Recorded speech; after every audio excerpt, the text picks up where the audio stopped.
Hi guys, welcome to Bridging the Realm. I know this is quite unannounced, but I thought I'll come on live today to speak about certain things, which I think are quite important in our society today. So just give me 1 second. Okay, I'm just going to mute myself. Right. Hi guys, I hope a lot of you can join me today. I thought I'll come on live. I know it's an unannounced setup today, but basically the main reason for me coming on today is to speak about a particular topic. And the reason for this is comes from actually I'm part of Andrew Weston's online school. Andrew Weston is someone who I interviewed, one of my previous guests on my Bridging the Realm YouTube channel, and we did the Matrix of Simulation of Reality video. So for any of you who haven't seen it, please do check it out. It's contains some incredible wisdom and information. And basically what happens is Andrew leads a school online. Every day he does a class on his YouTube channel, Andrew Weston, where he talks about some information, incredible wisdom on everything to do with our reality, with our planet, with the galaxy, what's going on right now, the light and the dark, basically everything that is beyond this physical reality that we can see with our eyes. So it's really fascinating stuff that he shares, and it's pretty much like a school. He teaches people who want to join, so everyone is welcome to join him every day. I think he comes on around between 9 and 11 Eastern time. And yeah, he basically teaches some of his information that he knows. He's an ascension, an ascension master healer, unified ascension master healer, and he has basically gone through levels of consciousness that are beyond what a lot of us can perceive right now. He is able to travel into the past, into the future. He is able to basically perceive a lot of different realities that a lot of us can't see at the moment because of our attachment to this physical reality. So it's definitely really interesting to look into for any of you who are interested in learning more about this galactic information and anything that's beyond this physical dimension. But today, so what's happening is Andrew is actually away he has been away for a week, and some of us, the group who formed this school at the moment, we agreed to replace him for this week. So each of us has agreed to teach or do a lesson, a video about their own topic. So my topic today that I've chosen to do is about spiritual bypassing, shadow work, and the belief system, which I think is something really prominent right now, in which a lot of people, I think, are learning more about. So yeah, I'm looking forward to getting into that. Hi, Lynda, thank you for joining. I'm going to need a volunteer in a bit, so I hope you guys can join me. Hi, Jay. Okay, so before I begin, I basically just wanted to talk a little bit about this topic and the reason why I wanted to choose this topic specifically for today. And yeah, so basically there's a few things that I think from my observation are really quite problematic with our society today, and that a lot of us seem to be getting stuck in. So one of those things is spiritual bypassing, and I'm sure a lot of you know what it is, but for those of you who don't, spiritual bypassing is basically when we are using spirituality to suppress certain things, when really, spirituality originally, the whole idea behind spirituality is for us to be able to connect to that deeper part of us, to that truth of ourselves, to, our higher consciousness, to God, to the universe, to everything that is outside of this physical dimension. However, with every other field and sort of topic, spirituality has been kind of transformed into something that is not necessarily helpful to everyone. And one thing I've noticed, and I know I definitely fell into that trap myself, is using spirituality as a way to actually suppress things instead of directly deal with them. And so, for example, a lot of people who are now, doing the whole yoga and meditations and getting into all of these cool hippie new spiritual age things, which are again incredible, and I really, really love loads of these aspects.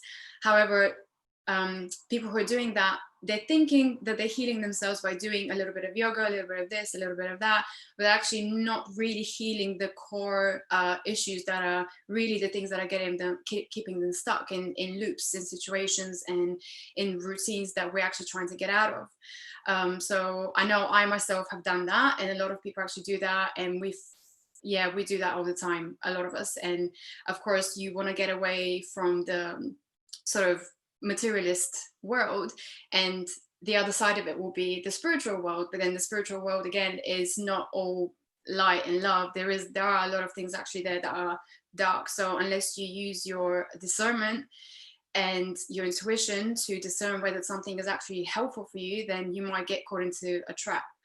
And that's when things get really tricky, and then that's when you have to start looking for people to help you out if you can't do it yourself. So yeah, that's basically my piece on that. And yeah, I have to say I definitely fell into that trap where I was doing meditation and things like that. Meditation is great, but I do feel like with meditation, you have to know what you're doing. You have to be connecting with the right things, not just sitting there and trying to quiet your mind, and which again helps. But if you're willing to really dive into the deep parts of you and heal some of those aspects of you and those shadows of you that are keeping you in a low vibration and a sort of repetitive loop, or keeping you stuck in the past, then you do have to face some of those challenging parts of you, and that does require a lot of discipline and a lot of hard work. It's not, light and love and all of those things that we want to believe about the spiritual side. So right. So that's basically my piece on spiritual bypassing. And and another thing that I've really been thinking about, and ever since I kind of joined working with Andrew and trying to understand more how things work on an energetic level and a non-physical level, I've been thinking a lot about the fact that everything is energy, right? We all know that everything is like, science proves it, spirituality talks about it all the time, that everything is energy. So our physical bodies are energy, our thoughts are energy, our emotions are energy. So when we're constantly, for example, when it's stuck in a negative loop or having these negative thoughts, that's energy, and that's energy that we are constantly projecting outside into the universe, right? Because we're absorbing it from the environment that is around us, but we're also projecting it. So one thing I've been kind of questioning is, where does this energy go? Because it can't be destroyed. Energy cannot be destroyed, it can only be transmuted. So you can transmute negative energy into positive, or I guess, light into dark, dark into light, but it doesn't just disappear. So all of these thoughts that we have, all of these beliefs, systems, and emotions, whether positive or negative, they are going out somewhere. We're projecting them constantly out into the universe. So one thing I'll be finding interesting is to really question where this energy goes. And one of the things that I realized with listening to some of the lessons by Andrew and kind of him explaining what happens to the energy is basically, this negative energy, the negative thoughts that we have, the negative loops that we're stuck in, they exist in the universe. They basically form, I guess, if you were to describe it physically, it would probably look like something like a dark cloud or a dark vortex, where all of these negative beliefs and thoughts that we are projecting here on Earth are being drawn into, right? And you can imagine 7 billion people thinking negative. I mean, I'm guessing not everyone's thinking negative all the time, I know that, but at every point in our lives, we are stuck in negative loops, right? So you can imagine about all of these people at the same time thinking all of these negative things, and they're being they're basically being absorbed by this vortex, or whatever this is that they're basically these negative thoughts are forming. So I can't find my words because this is not something I normally talk about, but I'm sure you guys know what I mean. So basically the way I imagine it is this kind of like a dark vortex that is constantly absorbing this negative energy, right? This low frequency energy. So it's absorbing it. But then at the same time, vortexes also don't only absorb, they also emit energy. So my question then would be, well, what happens to this energy, all of this negative energy that is being absorbed and collected by this vortex? Where does it go? Because it has to be transmuted, it has to go somewhere, it has to be used, and I guess it's being recycled in a way, right? So then that leads on to the thought about how everything in our internal reality is projected in our external reality. Well, there you go. Our negative thoughts that are being absorbed by this negative vortex, this energy is being projected again down into, not down, but it's being projected back into our world through other aspects such as war, conflict, disease, illness, the whole political system, the whole economical system, everything that is negative, that's our creation. This is caused by our own beliefs, by our own negative energies that have basically fed into this black vortex, this dark energy vortex, and which in turn has projected this dark energy back into our world. And so the whole thing gets recycled, right? Nothing goes to waste, right? Everything is recycled, everything is being reused constantly. So unless someone is there directly clearing and cleaning and transmuting this negative energy, then this negative energy that we are producing from our own personal lives is basically being projected directly into the world. So that's my understanding of it. And again, use your discernment. I'm not an expert in this field, so this is just my own sort of understanding of how it works with the energy. And also I know, for example, Andrew Weston on his channel, he talks a lot about this basically. So how one of his jobs as a unified master healer is to heal those basically formations of dark. He calls them formations, So these formations of negative energy, he actually goes to clear them every single day, using his consciousness. So he travels into the universe wherever these things are located. I don't know if it's even, I don't think there's any particular point where they are located, but with his consciousness, he travels to those places and transmutes this energy. So that's one of his main jobs as a master healer, to transmute this negative energy, so that this in turn is not projected back into our own reality, so that we're not constantly recycling the negative patterns. So that really helped me to understand how this works and what happens from the minute we think a negative thought to all the way back, that goes around into the loop back into our own reality. So thanks to people like Andrew and all of those master healers who are doing this sort of work and who are clearing all of these negative energies and entities and everything else that exists right now, that is keeping our planet and our human consciousness stuck, is this stuff, and it is being cleared by people like people like Andrew. Not to say that he's the only one. There's loads of people that do that all over the planet. And the Dalai Lama, the stuff that he does is I can't even describe, because he's definitely sitting on some monsters, to say as a metaphor. But yeah, that's kind of my understanding of that. And yeah, I think it's really important for us to really understand how the system works, and really understand how when we're stuck in this negative vibration, how that affects the whole world as a result, right? Because we are co-creators of our own reality, and we are all connected to each other, whether we like it or not. We are connected to each other. We can feel each other's emotions and energies, whether it's someone who's sitting in the same house as you or is across the world. You can feel each other's energies constantly. Especially during the I'm not going to name it, but the 19 thing that happened this year, there was just so much energy and emotion that was just all over the place. And I know people, especially empaths and sensitives, who are kind of a lot more open to these energies, they could feel this stuff. They could feel the energy that was coming off, the fear that was coming off from other people, even though their lives were not affected that much by everything that happened. I know a lot of people were going through the actual emotions of it, and they themselves were clearing this energy, because it was everywhere. The fear was everywhere. So again, you can imagine how so much fear from 7 billion people, what that must do on an energetic level. I mean, that vortex must have been clogged up with negative energy, to say the least. So thank you, Esteban. Thank you for that super chat. I really appreciate it. Thank you. Keep up the hard work, and thank you so much. I really appreciate it.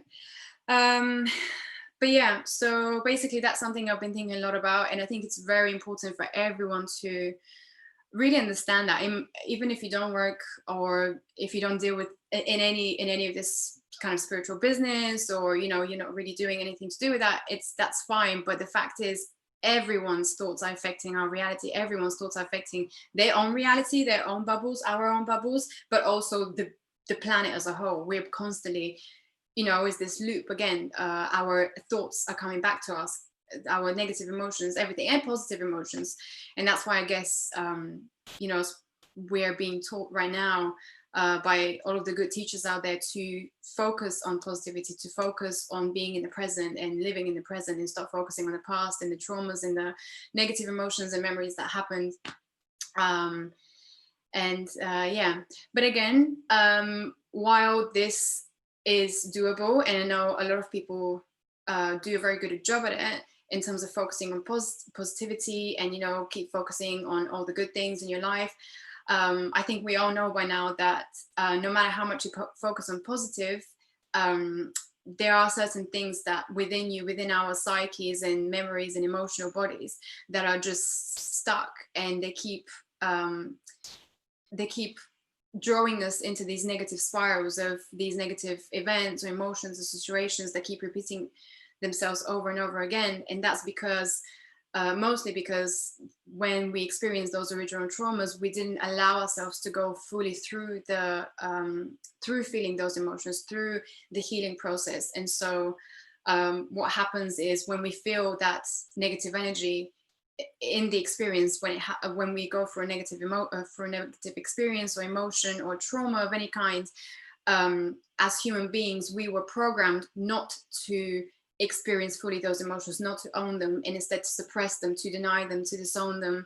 You know, for example, in World War I, in World War II, how many men went to war, and so all of these just horrendous things, and you know, but they didn't have time to cry, they didn't have time to process it when they were there on the battlefield, so they had to just completely ignore those emotions, just suppress them and deny them, only to find out later, 20-30 years later, that these traumas are still within them, and this energy has led to tons of illnesses, tons of all sorts of psychological problems and things that have basically been passed down onto all the new generations. And so people are being born into new generations that are unknowingly carrying these traumas with them. And you know, they were literally just born, and they already have a trauma with them that is waiting to be triggered later in their life. So so that's really the part that I want to talk about the most, because it's been something that I've been exploring for the last few years, and I have to say, it's definitely it's really challenging work. And for anyone who thinks that that they can just oh, sorry, my phone's ringing. Not a good time.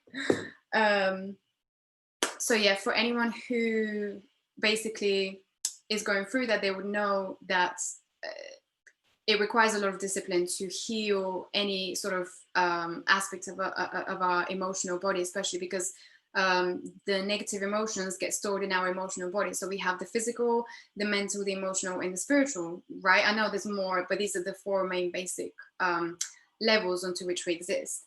So all of our emotions, whether negative, positive, they get stored into our emotional body. So if you think of this, you know, this is our physical layer, then above that you have, I think it was the mental first, and then no, it's the emotional. Yeah, the emotional. So if you just imagine your body being covered in this kind of you know, other layer, and that's basically the emotional part, right? And sorry for those of you who already know that. I know this is really basic stuff, which a lot of you probably already know, especially those of you who are joining me from the galactic school, but for anyone else who's watching and who might not know this, I'm just gonna basically just go through the basics really quickly. But yeah, and that's that's basically where some of these emotions are stored in our energetical emotional body. So for people who are able to see with their third eye, for people who are able to see with into the non-physical reality, they will be able to tell you, you know, you have a blockage there, you have a blockage there, you have a blockage there, because they can actually see this energy that is stuck, that is dark. And I can't see it myself, but from what I've heard from people describing, is basically this kind of like dark formation, you know, that exists, formations that exist in different parts of your body. And so right, okay. So that's the main thing that I want to talk about today. And before we go into the shadow work, the deep shadow work, I do want to say, sorry, just 1 second, I want to make sure I'm not missing anything. Oh yeah, so the reason why this is so important is because if we don't clear these stuck emotions, these formations that are kind of formed in our energetical body, then these become points of attraction in and of themselves, right? Because we exist in a universe that is governed by the law of attraction, which is one of the laws. There's loads of other laws, but the one that we're going to talk about today is the law of attraction. So you can imagine our being, which is like an antenna, which is something, again, that Andrew talks a lot about, which is where we constantly beaming out information and also drawing it back in, drawing information and energy from everything around us. So we're this antenna, right? We're constantly sending out and receiving, sending and receiving energy. So this is one part, right? This is one part of us, but also this this trauma, this negative formation that say we have stuck on our shoulder, for example, because you know, we feel like we've got too much pressure in our lives and we feel burdened by our family or something else. So this in and of itself is now also a point of attraction. So this trauma is now going to start drawing into your reality through the law of attraction, is going to start drawing experiences, people, situations, things into your life that are resonating on the same level of that trauma, of that blockage. So for example, if this blockage is, say, the same frequency as fear or anger, yeah, so anger, I don't know, I know you can actually measure them in gigahertz or something. I know it's very low, it's like, I think between 50 to 70 or something like that, gigahertz, I think it is. Okay, don't quote me on that, I will check after that. But yeah, so basically, so this part of us, so say our bigger body is our sort of normal body is say in neutral state, right? So it's sort of like 100 gigahertz or something, and then this formation on our back is, say, 30, right? Which is a low frequency, it's a very low frequency. And so this is also going to start attracting things into our reality. So while we may not be aware of that, this part of us is actively attracting these negative experiences now, in these negative situations that are basically embodying this this part of us that we have forgotten about, which is suppressed and which is kind of sitting on our back, and which is, again, constantly drawing this energy, right? So I have actually a drawing, not a very good one, but you can see here, so basically the so say this is, you know, our body, and this, you know, the antenna, this is our energy, kind of, we're sending and receiving, and then say the block is here. So this block is now a point of attraction, right, where it's now beaming out things into our environment that is attracting into our reality things that are of the same frequencies of that trauma. So burden, fear. So I guess for people who are, say, in this situation, who are carrying this sort of burden with them, what type of things would they attract in their life? Come on, you guys tell me, what do you think they would attract if they're resonating on the space of fear, or at least that part of them is resonating in this frequency of fear? Then they're going to attract situations in their life which makes them fearful, right? So they might find themselves in, I don't know, walking down an alley that is like very scary, and all of a sudden there's this person that walks past them that wants something from them, or something like that, you know, anything. But it's basically the idea that these parts of us are active and they are drawing things into our reality.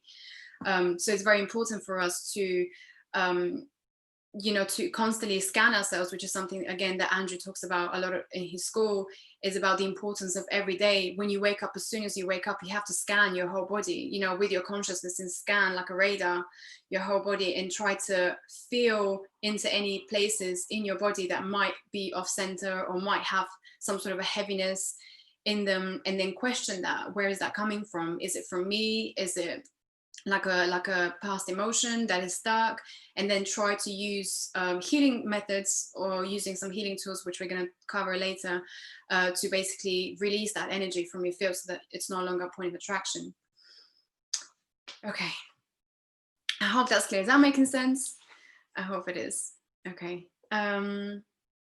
Yeah. Okay. So before we get into that, into the whole trauma healing, I want to go back a bit, because I want to talk about core beliefs, because one thing I've found is, and a lot of people talk about, especially in the spiritual field, is, you know, how much our beliefs are serving as this, basically are blocking us from perceiving our reality for really what it is. And it's, you know, these beliefs that we've basically been fed. Thank you, Melissa. I'm glad it's making sense. Okay, so yeah, core beliefs. So it's basically the idea that we have within our program since we were children. We have specific beliefs that were programmed into us through our families, through our culture, through our environment, schools, and everything else, that we believe to be 100% true, right? We don't even question them. It's literally just like automatic. We just know that this is the reality, because that's been our reality ever since we grew up, right? And now, of course, with the whole spiritual field and learning that we are a lot more than this physical reality, we're starting to realize that actually the beliefs that we thought are true are not so true. So it's really about, what I find really, really important is to really start questioning everything you say to yourself, or a judgment, or anything, any sort of opinion that you have about anything. Just question it, and you will see how much of those beliefs are actually not real and not true, and based on old patterns and old beliefs that are no longer applicable to your current life, right? Or just to the reality in general. So I'm going to go through this really quick exercise, and actually I really want someone to join me, because it's going to be a lot more fun. So Unified, are you up for joining me? Or Linda, Melissa? But I'm just going to quickly tell you. So basically, this is how to find your core belief. And that's to do with, say, you can apply that to anything. So for example, yesterday I went to the shop and I got annoyed at the person who cut in front of me, right? So it can be as small as that. And then if I started to trace, so you can ask two questions, right? Two main questions to find, because you'll find that what really annoys you is not the actual situation itself. It's what's behind the situation. It's what's being covered by that situation, right? So okay, yeah, I'm gonna post the link here, so you guys can join me on the Zoom if you want, so you can join me on the live. So anyone who wants to join me on the live to do this exercise with me, please do so. I've just posted the link. Okay, so yeah, so there's two questions that you ask to find the real reason of why something is affecting you in a negative way, right? So the first question you ask is, what does this mean to me? And why is that so important, right? So for example, take the example of person cutting in front of you and you getting annoyed. So what does this mean to me? If it happened to me, what does this mean to me if this person cut in front of me? Okay, to me, it means that they don't have any respect for the fact that I was there first and they just came in and cut in front of me. Okay, so what this means to me is that they have no respect. Okay, why is that bad? Why is that bad to me, that they don't have respect? Well, to me, it's bad because it means I'm being ignored, right? So I'm not being seen. So this is why it's bad for me, and this is also what this means to me. So if someone ignores me and cuts in front of me, to me, instantly that means I'm being ignored and I'm not being seen. So I'm not being acknowledged as a person who's kind of standing there and waiting in line, and like any normal person would do. So that's what this means to me. And then you can go down further, right? So you can ask yourself, okay, I'm being ignored. Why is that so bad? and then you can, okay, why would that be so bad if I'm being ignored? Okay, to me, that would mean that I don't matter. So I'm not important, right? As a person, as a human, I'm not important because I'm being ignored and I'm not being seen. Okay, what is this? Why is that so bad? If you're being ignored, if you're not being acknowledged as a person, right? Why is that so bad? It's bad because it's basically, okay, let's see. What's the word I want to use? It's, there's a word and I can't think of it. Okay, someone help me, please. So it's basically showing you that you don't even matter as a person, right? That you're just meaningless. Your existence is meaningless. Okay, someone, Peacemaker is waiting. Okay, Peacemaker, hold on one second.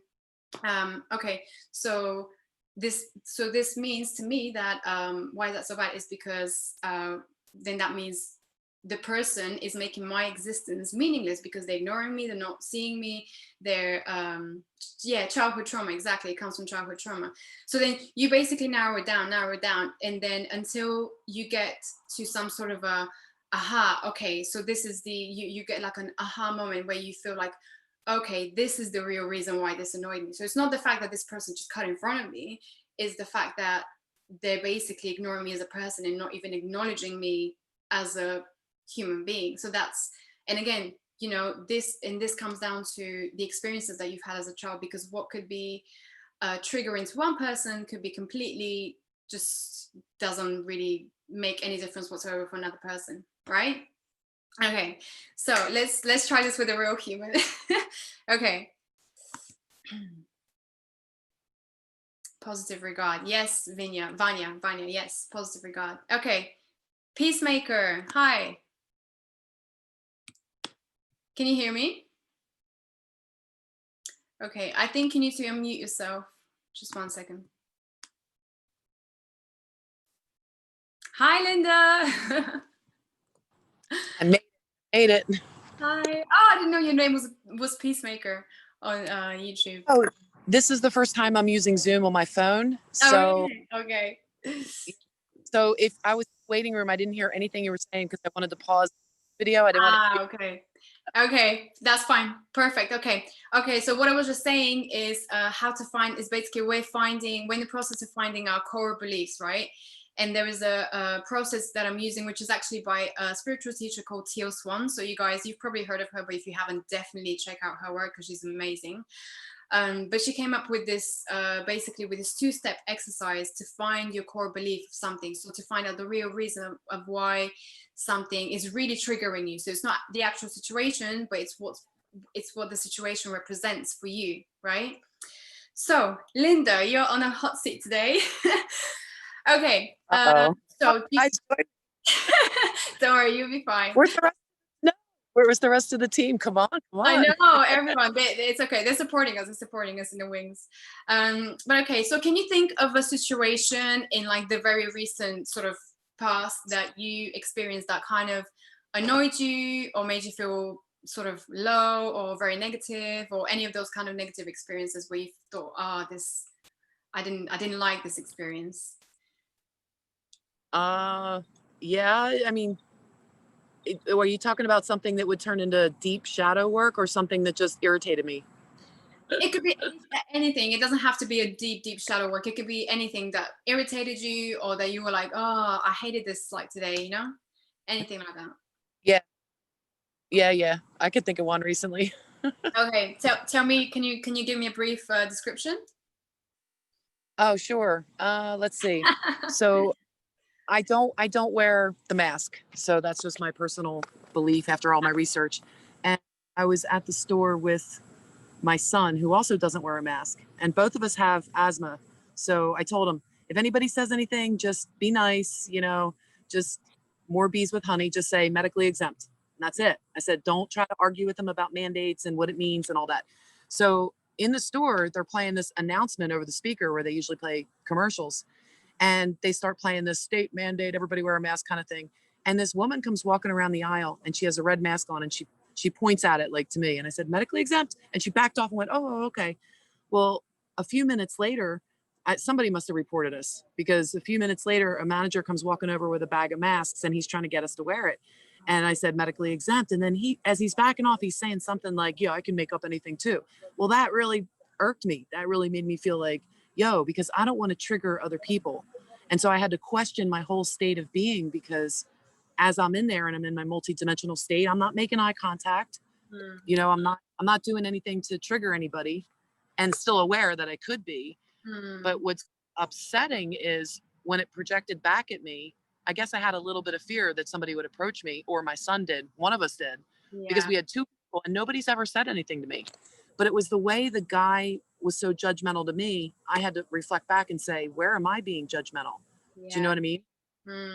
So that was just the most recent thing. There's other like deeper family and personal things that, you know, you wonder everything, but that was the most recent that I had to look back and say, where am I being judgmental? Exactly. No, this is perfect. This will do. Okay. Okay, good. So what, if you were to summarize it in just one sentence, what made you feel negative about the whole situation is that you were being judged, right? Fairly. Yep. Right. Okay. So why is that so bad? If you're being judged unfairly, what does it mean to you? Oh, being judged unfairly. Yeah, that good key word in there. Because it's like, you know, lifetimes and lifetimes of experience where we were judged unfairly.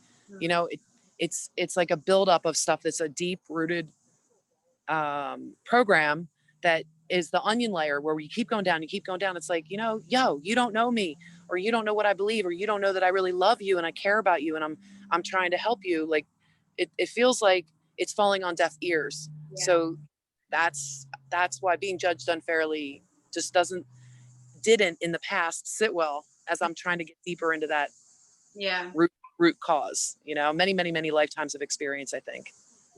So it's definitely, it definitely has a deeper root there. Okay, so just to narrow it down to the most simple sort of phrase, it will be, why is that so bad? And it's because, so you just said, because you're being, it's kind of like you're not being heard, right? You're not being seen properly, right? So that's why it's so bad, because, so this is why you reacted in the way that you did, because, or it made you feel negative because you felt like you were not seen, right? You felt like you were not heard or seen, like anybody deserves to be, right? Okay, so what? Okay, and why is that so bad? Why is it so bad if you're not seen or heard? Why is that so bad? Because it's an old system program that used to tell me that my worth was based on what other people saw in me. You know, like they're not seeing truth. So if they're seeing something false, it's like, I want to correct that perception that you are labeling me a certain way that I'm not. But I didn't realize that I was providing mirrors for other people at that time. I had no idea. So like that was really getting down. There's still layers left. I'm sure I'm working on one. I know you definitely doing the advanced work to that, yeah. So you're taking it up a notch. But again, just to narrow down to like a simple phrase, why is that so bad? Is because you basically, are you saying in a way that they're seeing you as a liar kind of thing? You know, not to put words in your mouth, but no, that simplify it. Yes, absolutely. Yeah. So like not truth. Yeah. You're not being believed, basically. You're not being, Okay, so that's why it's so. Okay, so how? What does this mean to you when someone tells you they don't believe you when you just told them something? What does that mean to you personally? Like, in a simple phrase, it means that my sovereignty, my personal sovereignty, has been violated. That's what it means in a simple phrase. Okay, your personal sovereignty has been violated. Why is that so bad? Because I'm under the belief structure of personal freedom and sovereignty, and when somebody violates that, it's just like if somebody were to violate you on a physical level, you know, it's like a taking of something that doesn't belong. It's being stolen from. It's misleading. It's falsehood. You know, it's not where we're going. It may be where we came from, but it's not where we're going. Yeah. Okay. That makes sense. Yeah, but if you were to put it in a simple phrase, how would you put that? Simple phrase. Simple phrase on why my personal sovereignty being violated is how that wait, what is it? How it makes me feel? Yeah, how does it make you feel? What does it mean? Yeah, exactly. How does that make you feel? So if I right now, if you were to put yourself back in that Ah, situation, how does it gotcha. feel? Yeah. Gotcha. Okay, so at the root of that, that would be angry, right? It makes you feel angry. Okay, okay, okay, but we can take it further. Okay, so you feel angry that you're being basically called a liar, that people are not believing what your personal sovereignty is expressing to them. So you're feeling angry. So why is that so bad? If you're feeling the anger, no, actually, what's beneath the anger? Because there's something beneath the anger. So I'm trying to get, I'm trying to get to that layer. Yeah, I'm trying to like express what that would be and feel like, because I've worked through a lot of the anger. I've worked down and gotten into a lot of that. There's still layers, Because that you're working. But the thing is, hmm, feeling it and feeling it fully, hmm, feeling that anger is really not so bad. hmm. And Oh yeah. that's the part you get to when you say, well, why would anger be bad? Like what's wrong with that? Nothing. It's a feeling, and we're supposed to feel everything fully. So it's like a lesson in learning how to accept the anger. And Exactly. Yes, yes, but also anger is a cover emotion for hopelessness, or for helplessness, or hopelessness, one of those two, or both. So anger, because anger, if you heard before, I was talking about, the scale, the frequency scale, and anger is actually is one step above fear and hopelessness. Like, I think hopelessness is the lowest that you can go in terms of the I think it's called the Hawkins scale of emotions, and hopelessness is the lowest that you can go, right? And then you have anger, because anger is actually an improvement state. When you're angry, you're actually you have energy to actually do something about it. But when you're in a state of hopelessness or complete fear, you're frozen. You're not able to do anything because you don't believe you can do anything about it, right? So wow, that's good. No, I didn't hear that part. I think I was in the waiting room during that time. That yeah. was really, really well explained. That's like root chakra work, Yeah, right? exactly. Yeah. So when you think about it, so basically so the whole situation, just to go back to the beginning, so you were basically, in a way, what made you feel angry is that you were being called a liar, even though you were expressing your personal sovereignty, which was not being taken in consideration. And that made you feel angry, which in turn was a cover-up promotion for hopelessness, because hopelessness, and again, I'm sure you can take those to your past life or to your childhood stuff, where you felt hopeless because you were not believed when you said something. So maybe now, if we take it back further, I'm sure you can relate to that, to some sort of a childhood trauma where you basically said something and your parents or whoever your caregivers didn't believe you, so you felt this complete hopelessness of, oh my god, I'm telling the truth but they don't believe me, so what do I do, Story of my childhood. Yes. See? Yeah. Yeah, I had the same. Yeah. And Desi, that's interesting that you put it that way so quickly, because yeah, if you had to sum up the whole situation, it's literally a dude telling me about, you know, not telling me that he doesn't even know my medical condition, and it's all about a mask and the whole thing. It's hopeless because I feel like there's so many people everywhere I rarely see anybody not wear a mask around here. And I feel like I'm alone with that, but I don't care anymore. But it's like I do see that. The hopeless part is that I can't help change their minds. That's the only thing I can do, is work on a galactic or energetic level, Yeah. you know, compassion. That's all I can control. Yeah. And yeah, sometimes that does feel a little hopeless, but not when I'm with you guys. Yeah, exactly. Yeah. See, I love this. But yeah, so did it make you see things in a different way? Like Oh yeah. yeah.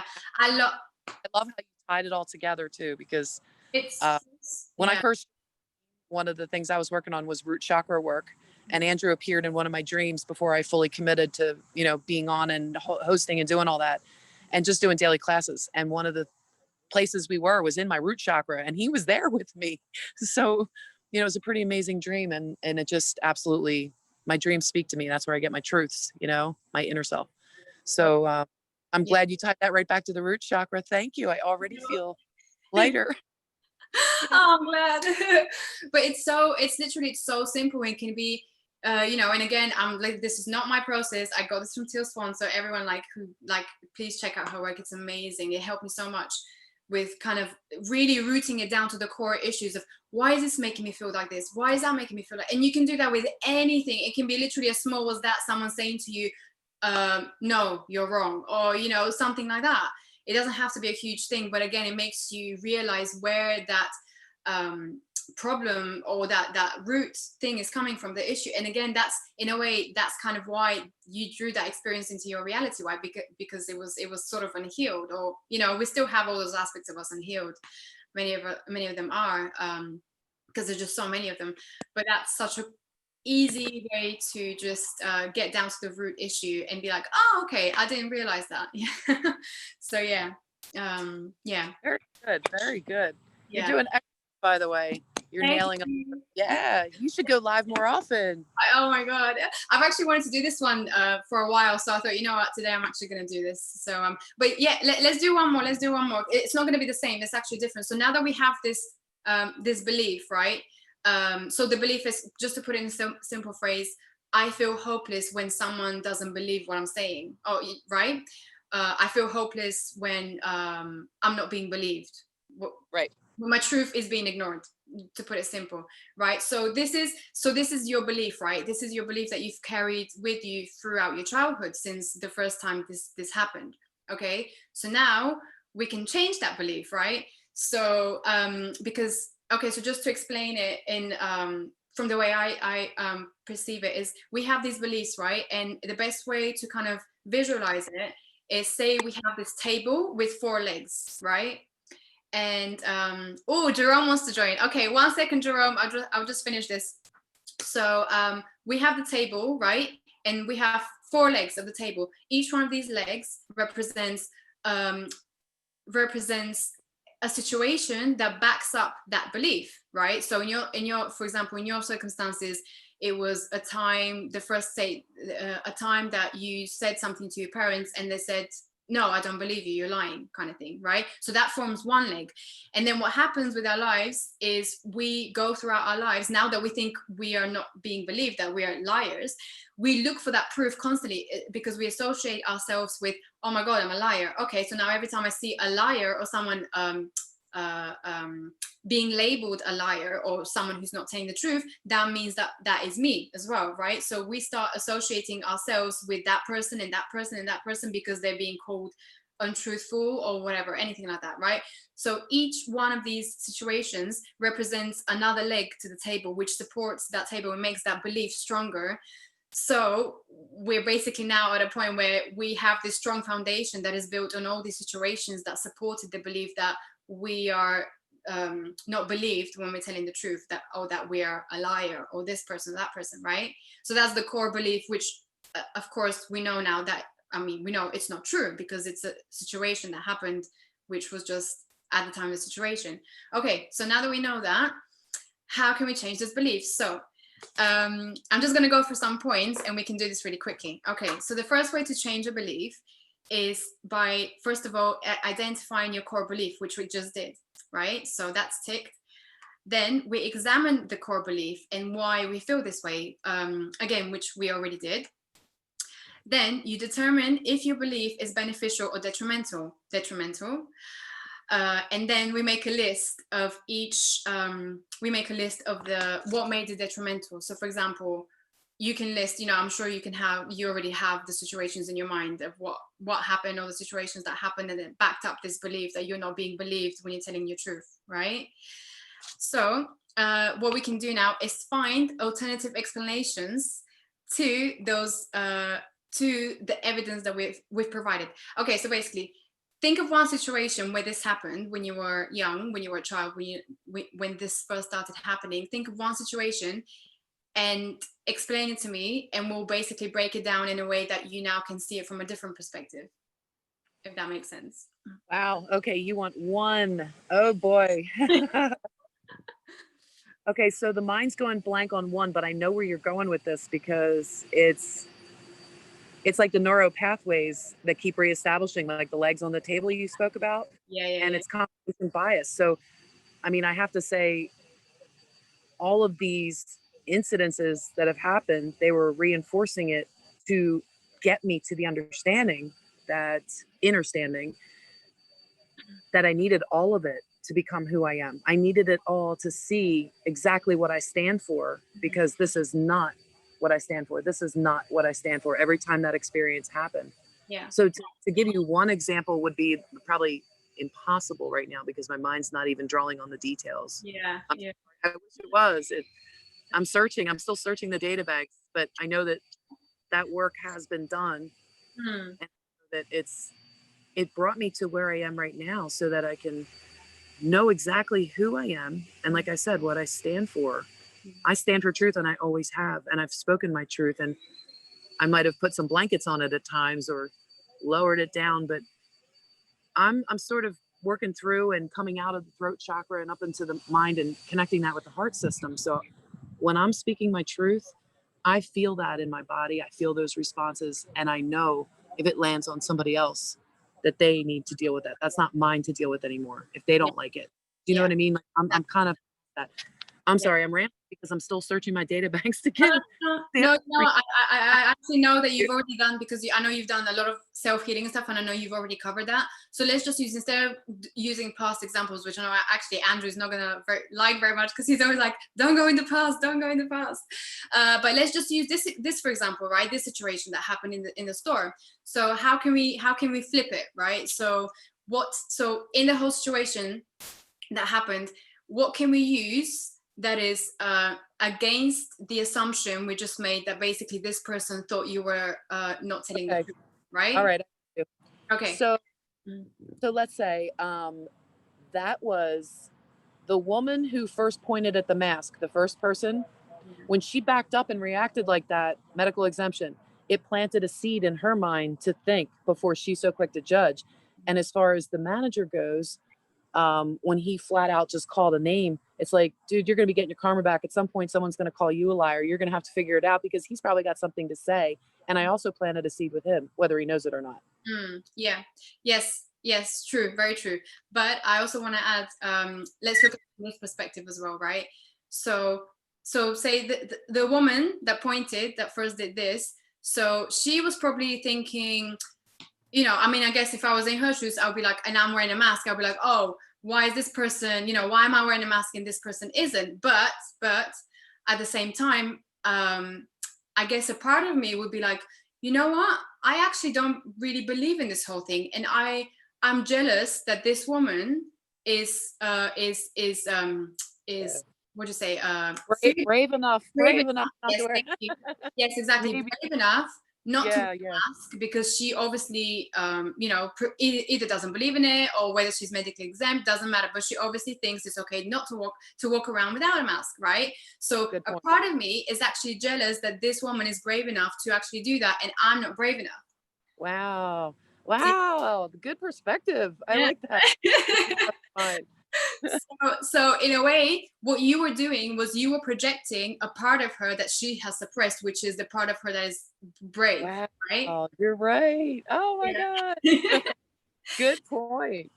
That's the way I try to see it, because I'm always like, everyone, that's one thing I've realized, everyone that I have a strong reaction to, whether positive or negative reaction, the only reason I have a reaction to them is because they're representing a part of me that I've suppressed, whether it's positive or negative, it doesn't matter. But everyone represents, a part of us, in like we all know, right? So if we were to look at it from that perspective, then you can question that. You can be like, well, actually the reason why she was so annoyed with me in the first place was because she's actually annoyed that she hasn't re-owned that aspect of her, which is the brave aspect, which is actually doesn't give a shit and is willing to not wear a mask when she doesn't feel like it, Right, right. But that's a great point. Yeah, that's you being the mirror, yeah, exactly, reflecting back.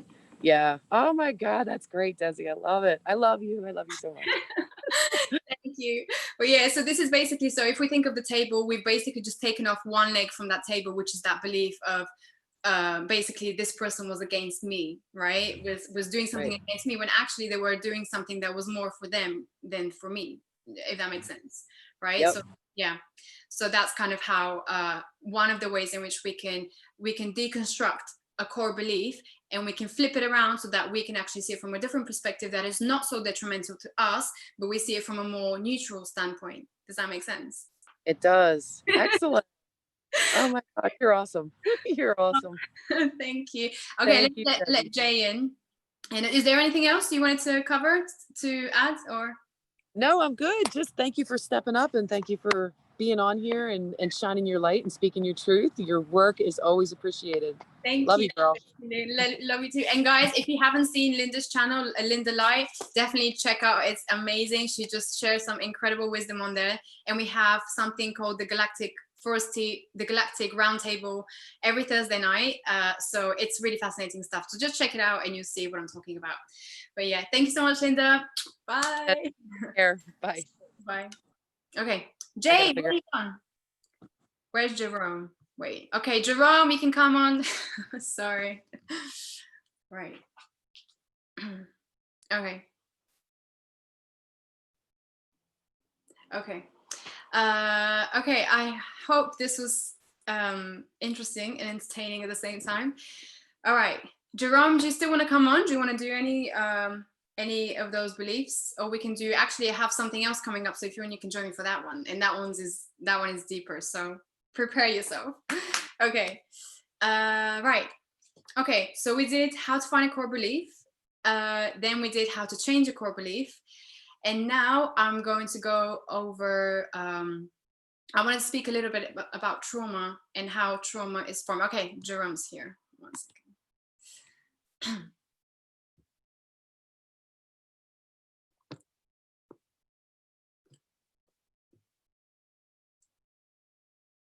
Jerome? Okay. Oh, he's joining us. Okay.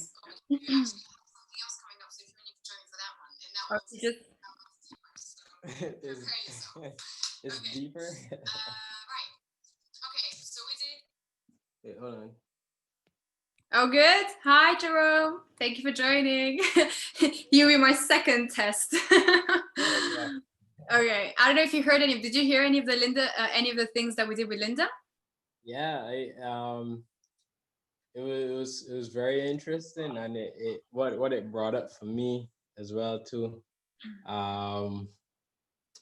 One of the I guess the triggers, especially during this whole the COVID-19 stuff, right?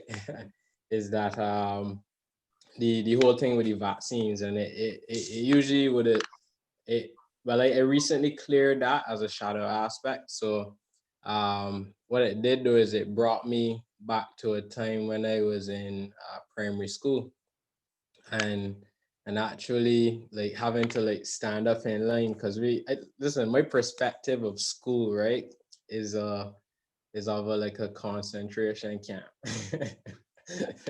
Yeah. Right. So yeah, we had to line up basically and get these vaccines. And I remember like just staying in line and like actually watching the other kids ahead, like they would get their shot and they would just be crying and stuff. And yo, that shit was traumatizing for me. So when I excuse my language, but yeah, when I actually like before, when I would actually hear about these like mandatory vaccines and all kind of stuff, like I would feel like a part of my arm would actually hurt, right? Where I got the shot, and you can actually see like a scarring on my arm somewhere there. Oh You yeah, know? you can see it Yeah, now. right here, right? Yeah. Yeah, right. So like right there would hurt me. And so I actually had to go into my within my mind system and actually go through that process of transmuting that experience into well, yeah, transmuting it, changing it, How changing did my you do that? perspective. How Huh? did you do that? What did you do?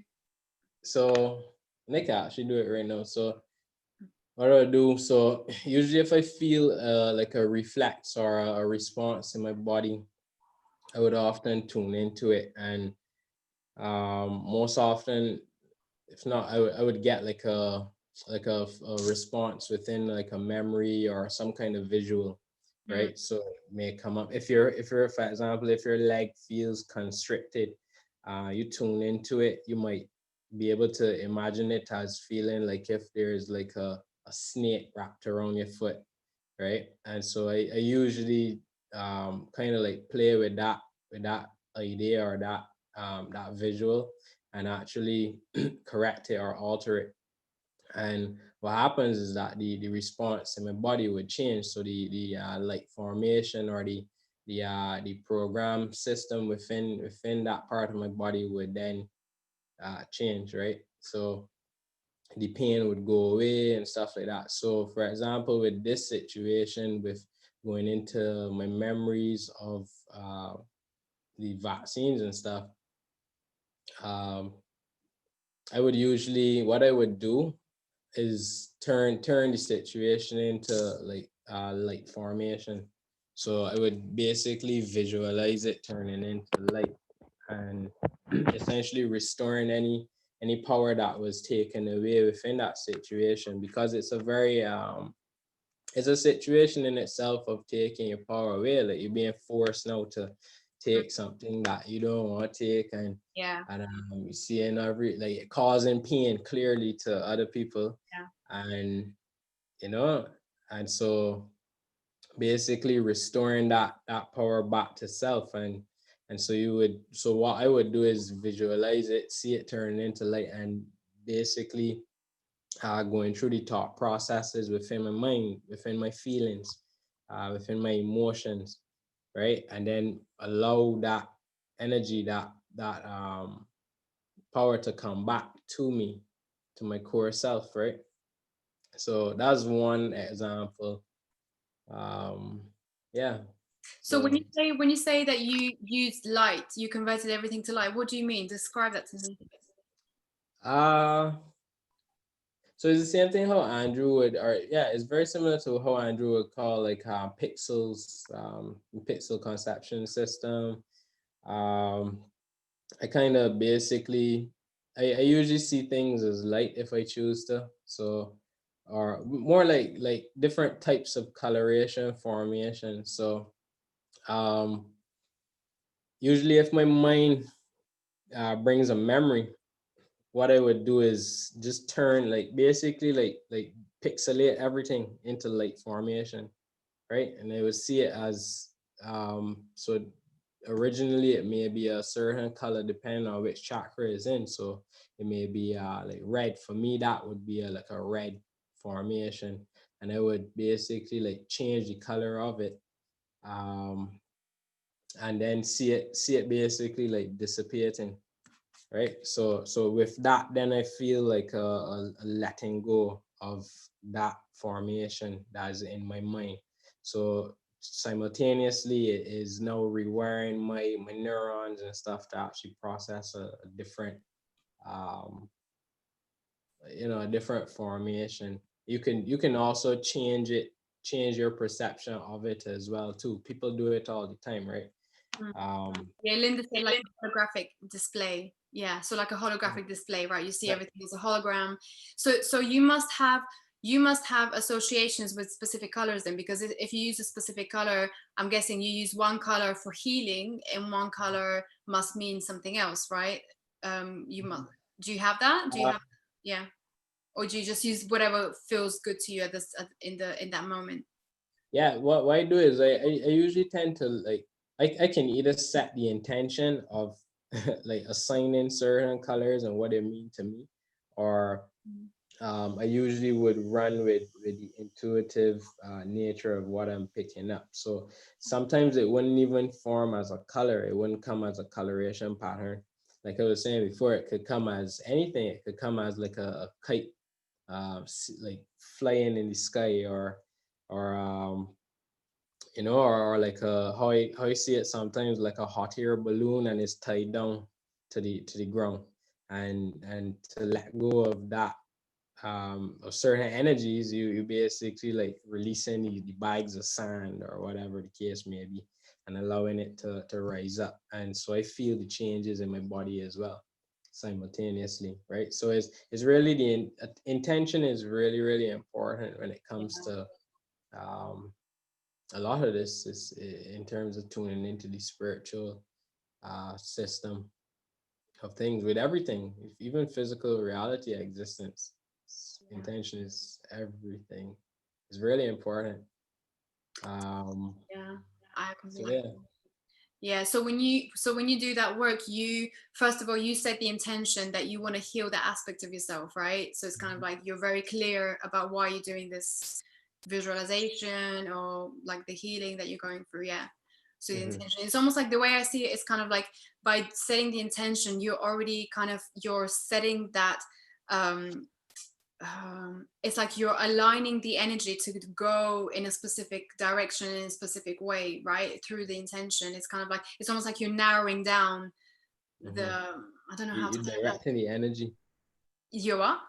You're directing You're the directing the energy. energy. Yeah, Mhm. exactly. Yeah, yeah, Mhm. yeah. That's how I see it. Yeah. Wow, that's powerful. So how did you feel after you did that with the shot? How did you feel before and after? What was the difference? Um, yeah, the difference usually what I would do is like go through my mind system and so it depends on how many layers it has and how deeper it goes. For me, yeah, I noticed a change within my system immediately. But then my consciousness then was started to point towards like other things now, like other instances where I had to get shots again, right? So so it's again like these layerings of so now I'm thinking within my consciousness, because how I see it in my consciousness is like I'm able to like talk to my mind like if it's like an internal Siri or something like that, right? So I would say, okay, like highlight all the aspects in relation to like vaccines or whatever, and I would see like these little bubbles like pop up of like memories, and then like I could say, okay, like collapse all of them into one formation, and then clear all the clear in association with anything to do with vaccine. So in terms of that, then my mind, I would visualize like a needle, a syringe, right? And then just like turn that into light or a piece of candy or something, and it changes. And then from there, then my body, you could feel it in your body then, like your body might go through some type of like detox even from certain aspects of what your body may have gone through when getting that. So is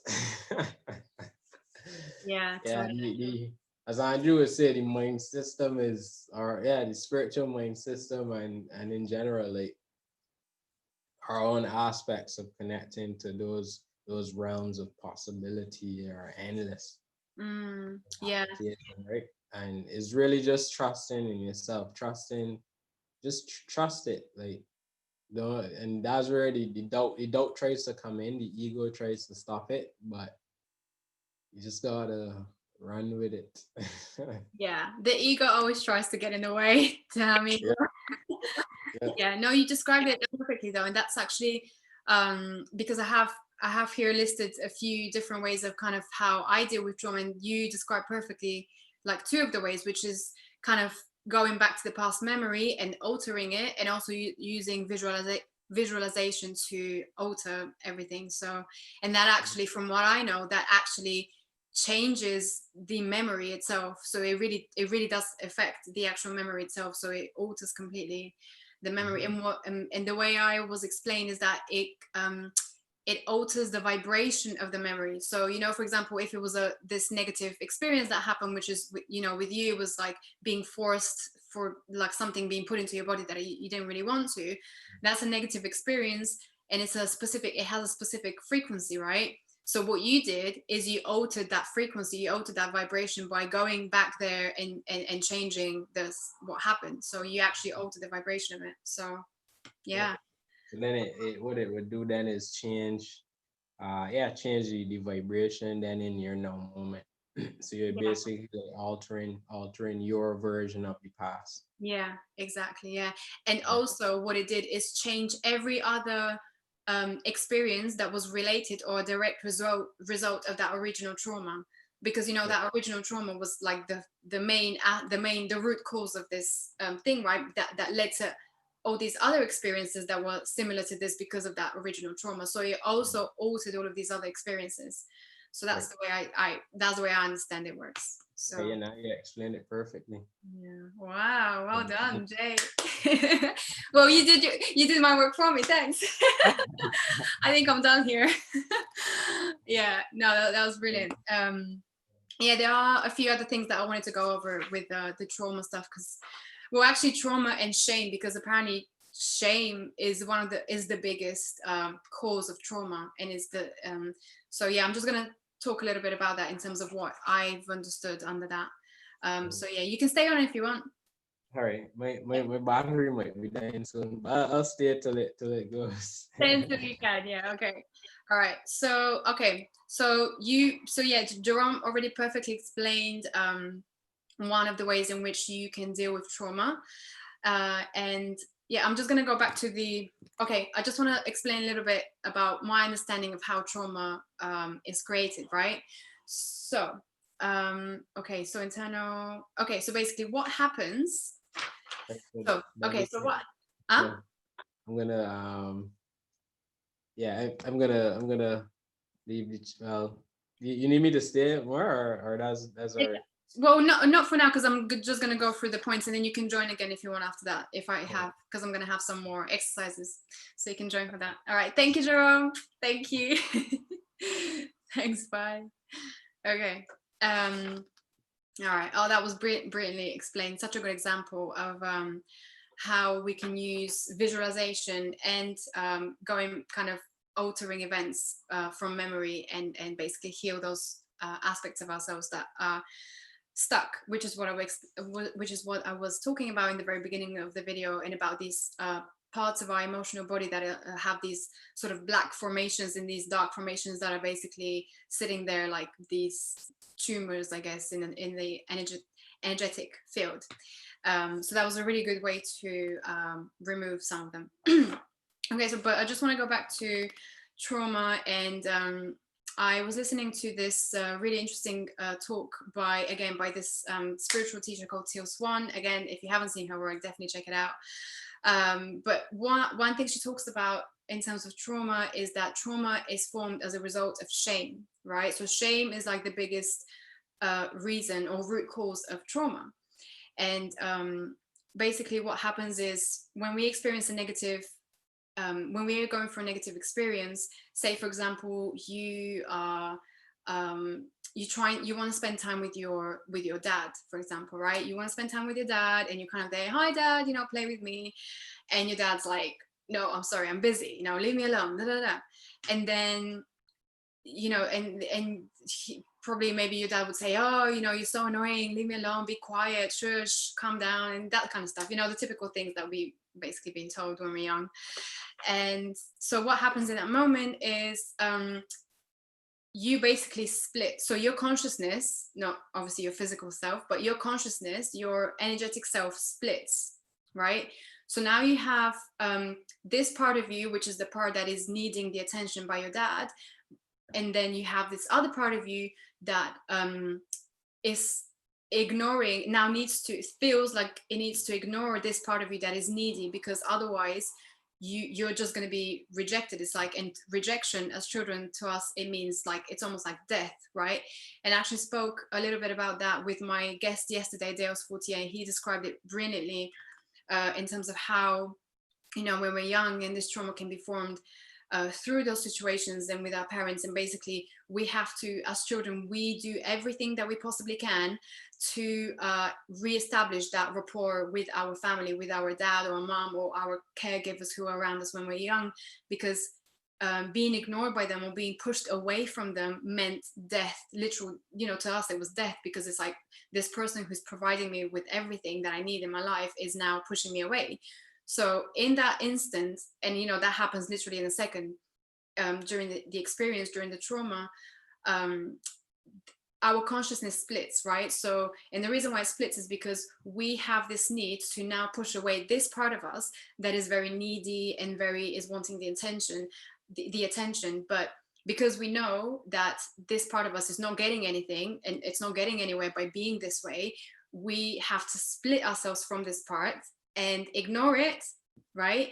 And now we are the non-needy child, the child that is super independent, the child that is now can do everything by themselves. So being independent, I think I definitely can describe myself as an independent. So I definitely have seen this pattern playing out in my life. Not to say that, you know, my parents ignored me and things like that, but there were moments where my needs were not being met. And so I learned from very young that it's good to be independent. It's good to meet your own needs and not to ask for help. And again, for those of you watching, and I know there's loads of people who struggle with that and struggle with not being able to ask for help, because it means that you're weak. It means that you're vulnerable. It makes you feel like you're not good enough or things like that. We develop this kind of pattern of, you know, not needing help because of this original experience that we went through, where we were basically taught that it's not good to express your needs to others. It's not good to ask for attention or to ask for help or to ask for something that you're needing, right? So you found another way to meet your own needs. But so basically what happens is a split. So it's basically this, right? So this is our original self that, you know, is us.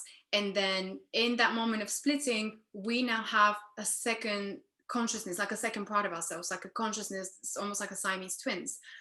But so what happens is basically it's something called triangulation, which is the part of you. So the part of you that is trying to reestablish so you've basically pushed away this part of you, right? The part of you that is needy. So this part of you now is trying to reestablish rapport with your dad or your mom, your caregiver, right? So you're trying to get closer to this parent. So you're now actually going against this part of you that you originally was actually you, but you've now pushed away from you. I hope that makes sense. Sorry, I'm like stumbling over my words, but yeah, so basically you're now closer. Your only way to get closer and to reestablish that connection with your caregiver is to turn away from that part of you that is needy, right? So you ignore, you suppress, and you reject that part of you that is needy in order to get closer now to your caregiver, your parent, who basically rejected you in the first place, rejected that part of you in the first place. So what happens is this triangulation where you are now looking down or rejecting or being against this other part of you that is needing attention, right? So in that moment that this all happens, your consciousness is splitting. And what happens throughout our lives is, from the way I understand it, again, you know, use your own discernment for whatever you believe. I'm definitely not a professional in this field. So this is just what I've learned. But what happens is throughout our life, every time we experience that sort of a rejection, we continue to split, right? So we, on an energetic level, we have hundreds, if not thousands, of different parts of us that are there existing on the energetic level as part of us, but that are actually split. So it's like a consciousness that has just split from itself because we've rejected that part of ourselves. And that's basically what shame is. So shame is a pushing away of a part of yourself. It's actually rejecting yourself. That's what shame is. It's not just having low self-value, low self-worth. It's an actual, and actually I think Teal described it as, let me see, it's a biological affective reaction. And a biological affective reaction is a fight or flight, right? That's one example of a biological affective reaction. So fight or flight is this automatic thing that happens, right? As a result of if someone wants to run us over or a bear is chasing us, we instantly go into that mode of fight or flight or freeze, right? Shame is actually the same thing. Shame isn't just an emotion. It's not just a feeling. Shame is actually a reaction, a biological affective reaction that we instantly go into when we are put in that situation of having to choose between the person who's providing us with everything, with our life, and then that part of us that is being rejected. So we're being put into that fight or flight response, basically, to choose between that part of us that is not getting the attention and the parent. So obviously, as a child, you're going to choose the parent because the parent gives you everything that you possibly need to survive, right? So, sorry, I hope I don't sound like a teacher, but basically that's my understanding of it. And there's actually an amazing video that she has done on this topic. that I'm going to post the link to below in the description later after I finish. So if you guys want to watch it, definitely, I cannot recommend this video more. It's so crucial for us to understand like how this works, right? So yeah, so basically shame is the pushing away a part of yourself. So what happens then is these parts, because we've pushed them away, these are basically us, but they're parts of us, but they're also different parts of us, right? So these parts of us, right, that we have, they can be they can have different names, they can have different age, they can have different different personalities, you know, they can be completely different from one another. So this is so basically what this is there can be different ages as well, because it depends on when that original trauma happened.